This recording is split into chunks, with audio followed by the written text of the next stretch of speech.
మహాకైలాసానికి వెళ్ళాలంటే ఏం చేయాలి? ధర్మాచరణ.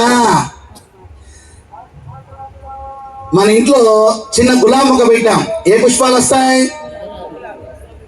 మామిడి విత్తనం వేస్తే జాంకాయలు రావు కదా.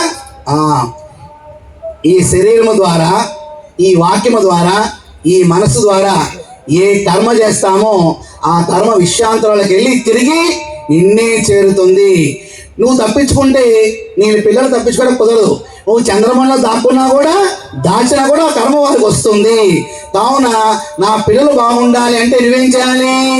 ధర్మాచరణ చెయ్యాలి. నీ ఆస్తుపాస్తులు వాళ్ళకి మిగలవు. రాష్ట్రం రెండుగా విడిపోయింది. మన కొన్ని ఆస్తులు ఏముంది, అమ్ముకోవడమే జరిగింది కానీ ఉండటం జరగలేదు కదా. అలాగే నీ ఆస్తిపాస్తులు ఏమి మిగలవు. నువ్విచ్చే పుణ్యం మాత్రమే వారికి శ్రీరామ రక్షలాగా, అమ్మవారి యొక్క ఆశీర్వాదంలాగా, రక్షా కవచంలాగా వారికి ఏర్పాటు జరుగుతుంది. కావున ఒక్కసారి తప్పు చేద్దామని పరిగెత్తే చెయ్యి ఆలోచించాలి.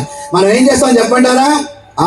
నేను తప్పు చేస్తానండి, వాళ్ళు అలా ఉండబట్టి నేను ఇలా ఉన్నానండి, వాళ్ళు అనబట్టి అన్నా, నేను కావాలి నేను అంటానా అంటాం. అది వారి కర్మ, ఇది మన యోగము. కర్మకర్మే, యోగము యోగమే.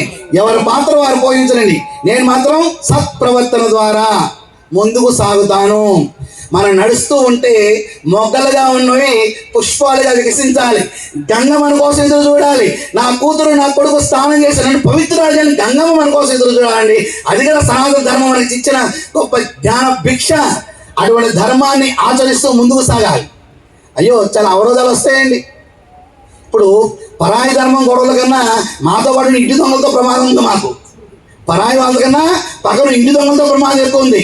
మరి అన్ని సంవత్సరాలు బ్రిటిష్ వారు పరిపాలన, ఫ్రెంచ్ వారు, పోర్చుగీస్ వారు, డచ్ వారు, బ్రిటిష్ వారు, అంతమందున్న వేరే వేరే సంబంధం ఉన్న వాళ్ళు, ఆ ముస్లిమ్స్ 800 సంవత్సరాలు ఇంతమంది పరిపాలన చేశారంటే వ్యాపారం చేస్తామని చెప్పి సముద్రం దొంగలు ఈ దేశంలోకి వచ్చి మన చేయాలని ఎలా చేశారు?